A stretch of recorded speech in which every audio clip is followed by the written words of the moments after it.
ఈ BJP BRS నాయకుల పోటీ వల్ల ప్రజలకు కన్ఫ్యూజ్ క్రియేట్ చేసే ప్రయత్నం చేస్తున్నాయి ఈ రెండు పార్టీలు. ఒకవైపు ఏమో బీఆర్ఎస్లో కేటీఆర్ హరీష్ రావుల పంచాయతీ, ఇంకొక వైపు ఏమో కిషన్ రెడ్డి తర్వాత బండి సంజయ ఈటెల రాజేందర్ అనే పంచాయతీలో వీళ్ళు వక్తృత్వ పోటీలు పెట్టుకున్నట్టుగా వీళ్ళు లీడర్షిప్ పోటీలు పెట్టుకుంటున్న పరిస్థితి మనం గమనిస్తున్నాం. దానికి ఇద్దరు రాష్ట్ర ముఖ్యమంత్రి గారి మీద, రేవంత్ రెడ్డి గారి మీద విరుచుకుపడము, ఇష్టానుసారం స్టేట్మెంట్ ఇవ్వడం అనేది మనకు కనబడుతున్నది. అంటే నేనెక్కువ రేవంత్ రెడ్డిని విమర్శిస్తున్నా అంటే నేనెక్కువ రేవంత్ రెడ్డిని విమర్శిస్తున్నా, నేనెక్కువ సీఎం మీద కొట్లాడుతున్నా అంటే నేనెక్కువ సీఎం మీద కొట్లాడుతున్న దాని విషయంలో ఇలా ఈటెల రాజేందర్ గారు మాట్లాడుతున్న తీరు చూస్తే హాస్యాస్పదం అనిపిస్తుంది. అంటే సైకో అని లేకపోతే శాడిస్టు అని ఇట్లాంటి పదాలు వాడితే నీకు టీఆర్పీ పెరుగుతుందని, జనంలో నువ్వు మాస్ లీడర్ అని ఎస్టాబ్లిష్ అవుతారనే ఉద్దేశంతో మాట్లాడుతున్న తీరు మార్చుకోండి ఈటెల రాజేందర్ గారు.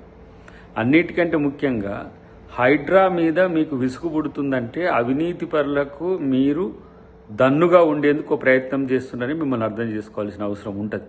ఇవాళ నాయకునిగా ఎదగాలనుకున్న ప్రతి ఓడు ఇవాళ ముఖ్యమంత్రి గారిని టార్గెట్ చేసి ఇష్టానుసారంగా మాట్లాడుతున్నారు. తస్మాత్ జాగ్రత్త. ఇది కేవలం ఏదో మెతకతనమో సహనమో లేకపోతే సంనయనమో పాటిస్తున్న దాన్ని అలుసుగా తీసుకుంటున్న పరిస్థితి కనబడుతున్నది. మీరు మాట్లాడిన మాటలో, మీరు చేసే స్టేట్మెంట్సో కాంగ్రెస్ పార్టీ ఎవరో చేయలేక కాదు, ఇలాంటి పనికి మాలిన చెత్త కామెంట్స్ను సభ్య సమాజం మరి మీరు మాట్లాడితే అంగీకరిస్తుంది అన్నట్టుగా మాట్లాడుతున్నారో నాకేం అర్థం కావట్లేదు. ఇలా కాంగ్రెస్ పార్టీ నాయకులు ఎప్పుడైనా మాట్లాడితే వాళ్ళ మీద మీరు విరుచుకపడతారు కదా, మరి ఇలా మీరు మాట్లాడుతున్న తీరుని చూసి సభ్య సమాజం సిగ్గుపడదా? ఇదేనా ముఖ్యమంత్రి గారికి మీరిచ్చే ఏమంటాం మర్యాద? ఇదేనా? మీరు అట్లే మీరు మాత్రం శుద్ధపూసలు లెక్క మాట్లాడుతున్నట్టుగా మీకు అనిపిస్తుంది, గురువింద గుంజలాగా.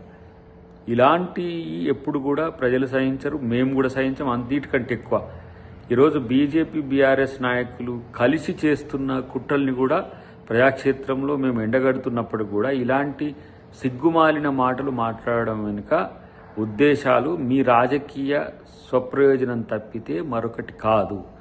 మీ రాజకీయ ప్రయోజనాల కొరకు ముఖ్యమంత్రి గారిని, ప్రభుత్వాన్ని అవాసుపాలు చేస్తే మీ పరువే పోద్దనే విషయాన్ని గుర్తుపెట్టుకోండి. మూసీ మీద రాద్ధాంతం చేసిండ్రు, మూసీలో 3 గంటలు పండుకున్నారు. మూసీలో ఈరోజు జరుగుతున్న అభివృద్ధిని అడ్డుకోవడానికి మీరు ఒక ప్రయత్నం చేసిండ్రు. రెండవది హైడ్రా. బీఆర్ఎస్ వాళ్ళు అక్రమంగా చెరువులను, నాలాలను కబ్జా చేసేందుకు హక్కు కొంతమంది కల్పిస్తే వాళ్ళు కాపాడడానికి ప్రయత్నం చేస్తుంటే మీరు వాళ్ళకు సగబలుకుంటూ ఇలా హైడ్రా చేస్తున్నది తప్పు అని చెప్పి చేసే ప్రయత్నం చేస్తున్నారు. హైడ్రా సెంట్రల్ చట్టాల ప్రకారము, స్టేట్ చట్టాల ప్రకారం ఏర్పాటు చేసిన ఒక వ్యవస్థ. ఇంకా దానికి మరింత పదును పెట్టి ప్రజల ఆస్తులను, చెరువులను, నాలాలను, రోడ్లను, కబ్జాలను ఈరోజు కాపాడేందుకు పెట్టిన వ్యవస్థ దాని. అది మీకు నచ్చట్లే అంటే ఏంది? కబ్జాకోరులకు, అవినీతి పరులకు, అక్రమార్కులకు అండగా ఉండడానికి చేసే ప్రయత్నం చేస్తూ ముఖ్యమంత్రి గారిని సైకో అని, ముఖ్యమంత్రి గారిని శాడిస్ట్ అనడం అనేది ఏం రాజనీతి? ఇలా జగ్గారెడ్డి గారు సీరియస్గా స్పందిస్తే జగ్గారెడ్డి గారు ఈ విధంగా అంటారా, ఆ విధంగా అంటారా అని మీ సోకాల్డ్ ఉంది కదా, మీ వాట్సాప్ యూనివర్సిటీ రెచ్చిపోతుంది. ఈ అబద్ధాల కోరు, ఈ అవినీతి పరులకు బాసటగా ఉండే మీలాంటి వాళ్ళని ఎవరు హర్షిస్తారు?